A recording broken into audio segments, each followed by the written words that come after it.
सुंदर दादा आहे तयारी पाहिजे तर तयारी दिली आहे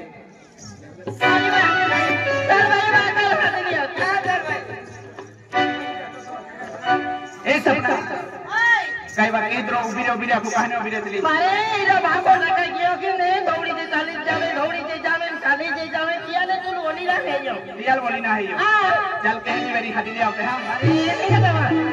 चल रहा सपना वा के मुझे वाली उभी रे वाले ले नारी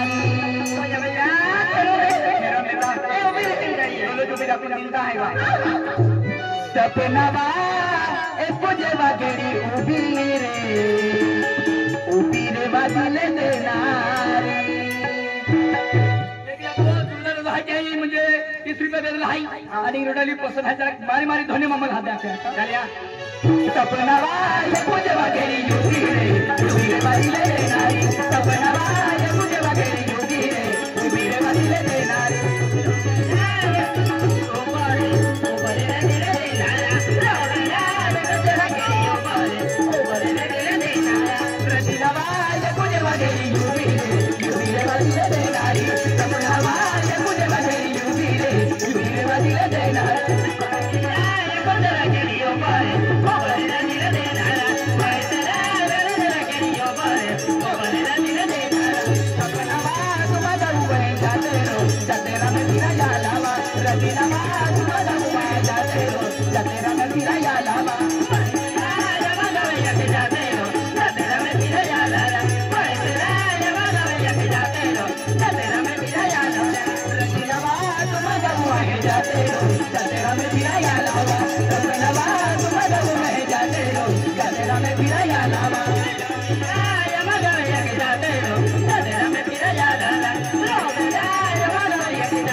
Rajilava,